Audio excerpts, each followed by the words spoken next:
Society for fast justice ने शनिवार 2 मार्च को बिल्डर के खिलाफ लोगों की शिकायतें उठाने के लिए एक बैठक का आयोजन किया है। जी हां, आपको बता दें कि सभी बिल्डर से परेशान लोगों से विवरण प्राप्त कर न्यायतंत्र में सोसाइटी फॉर फास्ट जस्टिस न्याय की प्रार्थना करेगी। न्यायतंत्र में सुधार के विषय पर एक प्रस्ताव भी रखा जाएगा। सोसाइटी फॉर फास्ट जस्टिस पंजीकृत संस्था है। समाज में हो रहे अन्याय एवं सामाजिक समस्याओं के विषय पर कार्य करती रही है। बिल्डर से परेशान प्रत्येक व्यक्ति को इस सभा में आमंत्रण है। इस सभा में जागरूकता अभियान के अंतर्गत जो लोग बिल्डर के कारण बेघर हो चुके हैं, बिल्डर अपने पैसे की ताकत पर न कानून से डरता है, न सरकार से और न ही न्यायतंत्र से, उनके विरुद्ध सभी मिलकर एक साथ कानूनी कार्यवाही करने का मार्गदर्शन दिया जाएगा।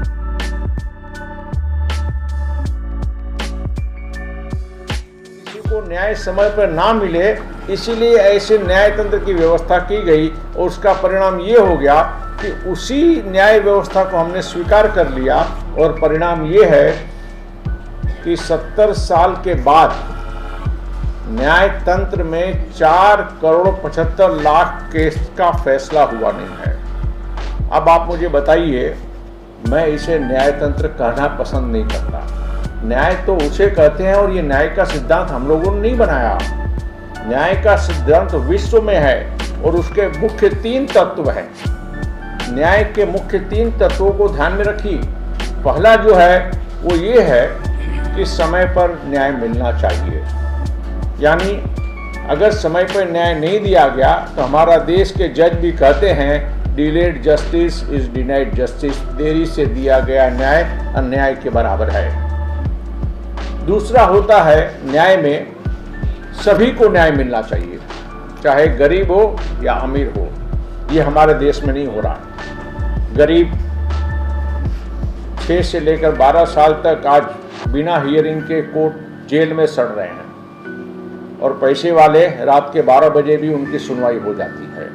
यानी हमारे देश में न्यायतंत्र नहीं है। इसका दूसरा उदाहरण हम आपको पेश करते हैं। और तीसरा होता है कि समान न्याय मिले, इक्वल जस्टिस।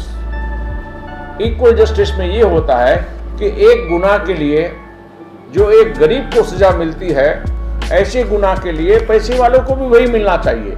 लेकिन हमारे देश में न्यायतंत्र ऐसा नहीं करता है। पॉलिटिशियन अगर चाहे तो जेल में है और उसको अपने बेटे की शादी में जाना हो तो उसको छुट्टी बेटे में शादी में जाने के लिए मिल जाती है, लेकिन एक गरीब होता है तो उसे नहीं मिलता है। यानी मुख्य 3 तत्व, समय पर न्याय जो हो नहीं रहा है, 4,75,00,000 पेंडिंग, ये इस बात का संकेत देता है कि हमारा देश का न्यायतंत्र न्याय नहीं अन्याय करता है। दूसरा कहते हैं समान न्याय। जानते हैं गरीब और अमीर को समय एक सरखा न्याय नहीं, एक बराबर का न्याय नहीं मिलता है। और तीसरा इक्वल जस्टिस नहीं हो रहा है।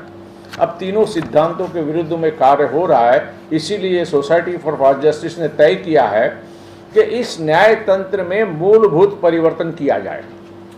तकलीफ क्या होती है कि हमारा देश का न्यायतंत्र ब्रिटिश का बना हुआ है। अब झोपड़पट्टी के लिए बने गए नींव पर महल की कल्पना नहीं की जा सकती। अब जो न्यायतंत्र ब्रिटिश सरकार का दमन की नीति के आधार पर बनाया गया है, उससे अगर हम न्याय की अपेक्षा करें तो ये संभव नहीं है। अगर आपको न्याय चाहिए तो इसमें मूलभूत परिवर्तन करना अत्यंत आवश्यक है। अभी हम यहाँ पर इसलिए आए कि हजारों लोगों को बेघर कर दिया गया। हमने पिछले 27 वर्षों से व्यक्तिगत रूप से मैं काम करता हूँ, संस्था के साथ पिछले 12 वर्षों से जुड़ा हूँ। मैंने अनुभव किया, करीब 27 वर्षों में हमने 700 लोगों को बिल्डर के साथ मिलकर फ्लैट दिलाए। बहुत सारे डाइवर्स के केस भी हाथ में लिए थे, बहुत सारे विल भी बनाए थे और सामाजिक कार्य में लोगों को मुफ्त में हमारे यहाँ कंसल्टेंसी फी लिए बगैर सभी को हम सोसाइटी फॉर जस्टिस तरफ से कानूनी सलाह देते आ रहे हैं और देते रहेंगे। पहले बड़ी संख्या में था, अब थोड़ा उम्र हो जाने से थोड़ा कम कर दिया है, किंतु आज भी करीब 7 से 8 लोगों को कोई भी अगर कानूनी सलाह चाहिए तो हमारी सोसाइटी फॉर जस्टिस से बोरीवली ऑफिस में हम देते हैं। अब आज के मुद्दे पर हम आते हैं। हमारी संस्था रजिस्टर्ड है, ATG अवेलेबल है। हमारी अगली मीटिंग जिसमें हम बहुत बड़े कड़े निर्णय लेने वाले हैं और हमारी चैलेंज सुप्रीम कोर्ट को और केंद्र सरकार को है। ओपन चैलेंज है, या तो अपने आप को सुधारो वरना हम आपकी बात सुनेंगे नहीं। और जो कुछ भी सोसाइटी फास्ट जस्टिस करेगी संविधान के अनुसार करेगी, कानून के अंदर रहकर करेगी। अगर मैं कहता हूं कि मैं कोई कठोर कदम उठाऊंगा या ऐसी बात कहूंगा कि एक सामान्य व्यक्ति को अच्छा नहीं लगेगा, वो भी जो होगा वो संवैधानिक होगा।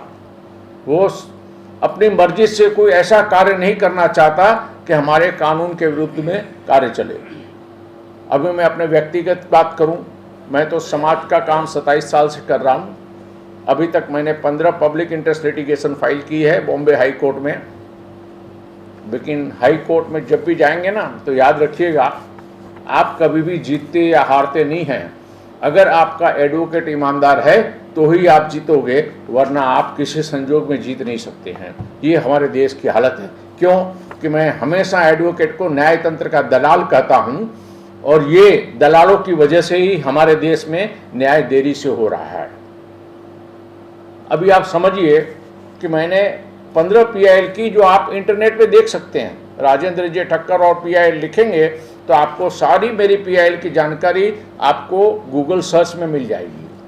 हमने हीरानंदानी कंस्ट्रक्शन पे केस किया, जीत गए, सुप्रीम कोर्ट में भी वो हार गया।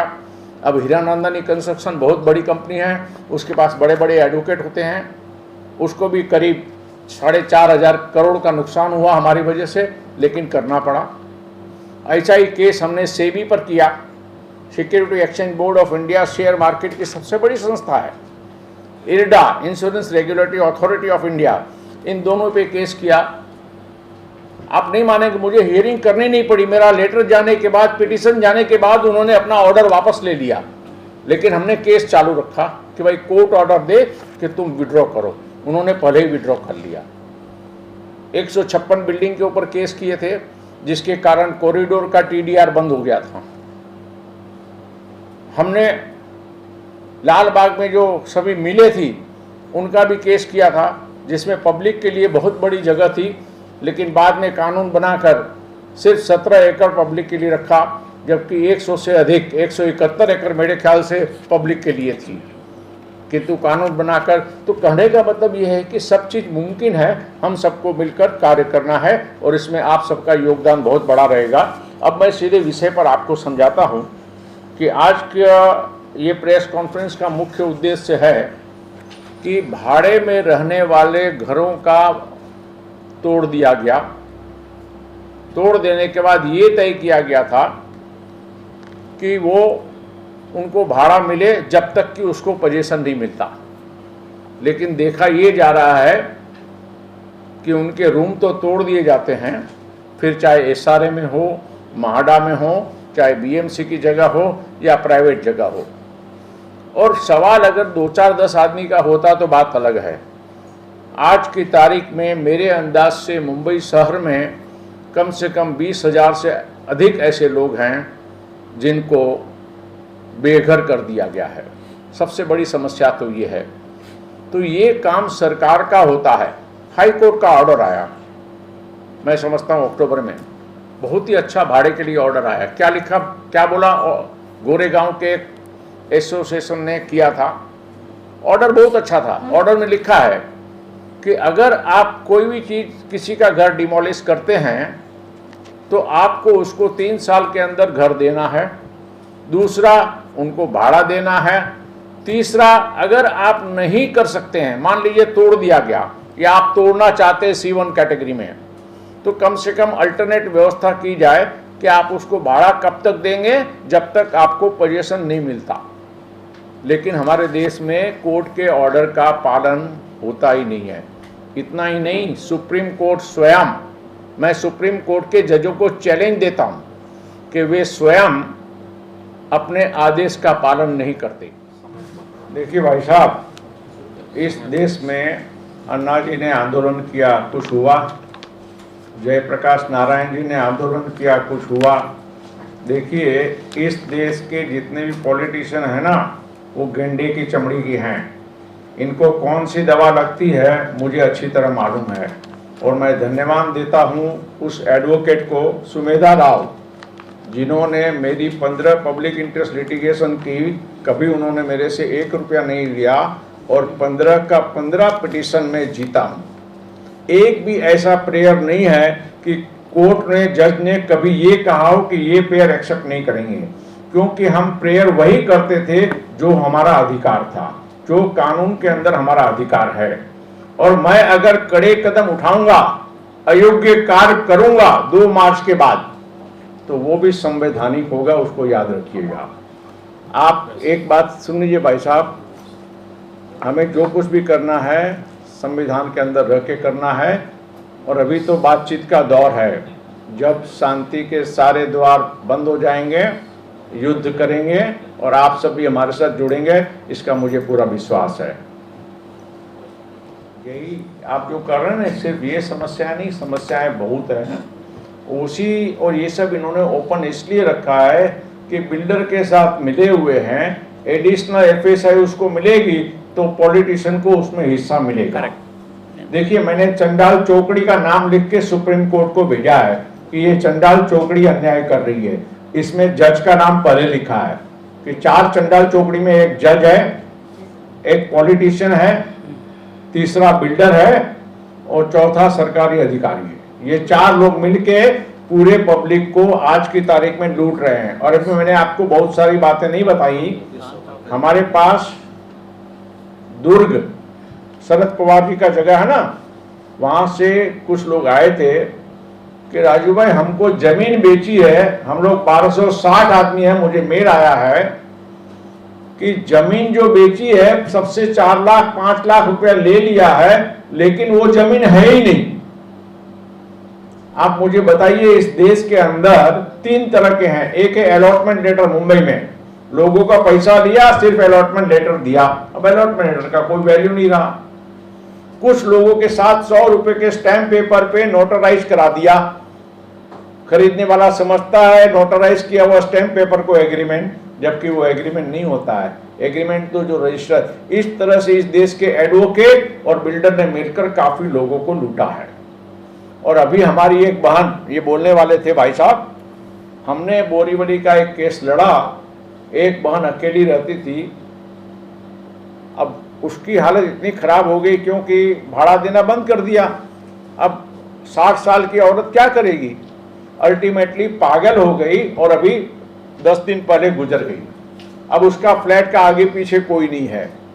हमारे देश में आपको प्रोबेट चाहिए तो बरसों लगते हैं, सक्सेशन सर्टिफिकेट चाहिए तो बरसों लगते हैं, HUF का सेटलमेंट करना हो तो बरसों लगते हैं। आप जो OC की और उसकी बात करते हैं ना, कन्वेंस की, ये सब एक खिलौना बना है इनके कमाने का।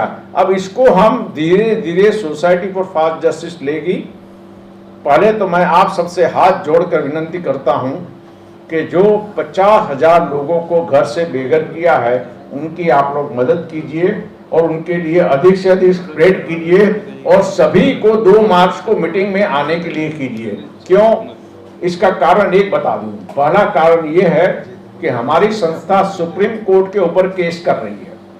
हम लोगों ने तय किया है सुप्रीम कोर्ट के ऊपर केस करना, केंद्र सरकार के ऊपर केस करना, और उसके लिए हमको डाटा चाहिए। और डाटा उस वक्त मिलेगा जब सभी के पास ये जाएगी। और डाटा कैसे देंगे वो लिंक भी मैं आपको दे दूंगा। आपको हमारी एक वेबसाइट है सोसाइटी फॉर फास्ट जस्टिस, आप वेबसाइट में जाइए, कॉन्टैक्ट में जाइए, कॉन्टैक्ट में राइट साइड में आपको मिलेगा, यानी हमारी वेबसाइट में कॉन्टैक्ट में जाइए, कॉन्टैक्ट में आपको राइट साइड में डिटेल मिलेगी। If you are a victim of the judiciary please fill up the form. जितना अधिक लोग फिलअप करेंगे उतनी हमारी ताकत बढ़ेगी। और हम लोगों ने तय किया है सुप्रीम कोर्ट के ऊपर केस करना, केंद्र सरकार पर केस करना, और साथ में एक सबसे बड़ा काम आप लोग कर सकते हैं कि ये जो लोन का जो अन्याय हो रहा है ना, उसको कम से कम तुरंत रुकवाइए। उसके लिए आप कहेंगे कि लोन का पैसा बिल्डर को भरना चाहिए, लोन लेने वाले को नहीं। ऐसा कानून बनाना सरकार का कर्तव्य है और जज का भी कर्तव्य है कि ऐसे लोगों को सजा दिलाए, ताकि उनको, और साथ में कम से कम जिसने लोन लिए उसको समय पर फ्लैट मिले। बेचारा अपनी जिंदगी का पैसा कमाकर कुछ नहीं कर पा रहा है। और मेरे पास 96 पीपल आए हैं, सभी यंग ब्लड, 30 साल से 45 के। तो मैं चाहता हूं आज आप पत्रकार सब कम से कम लोन के बारे में तो ज्यादा दबा के लिखिए, क्योंकि इसका कानून तुरंत बन सकता है। उनको करना क्या है कि जो बिल्डर एग्रीमेंट के मुताबिक पोजीशन नहीं देता है उसका ईएमआई बिल्डर भरेगा, बस ये काम आप लोग करवा दीजिए, कम से कम इन लोगों को राहत मिलेगी। बाकी रही लड़ाई की 2 मार्च को, हमने आपसे कहा है ना प्रधानमंत्री ने सोचा होगा, न जज ने सोचा होगा, न आपने सोचा होगा, न मेरे कमेटी मेंबर ने, लेकिन वो मैं एकदम जब मुझे लगेगा कि अब कोई मार्ग नहीं बांधता है तो मैं बोलूंगा, क्योंकि युद्ध सबके लिए नुकसानकारक होता है। मैं युद्ध करना नहीं चाहता। जब तक हमारी समस्या बातचीत से होगी मैं बातचीत करूंगा। धन्यवाद। Thank you very much.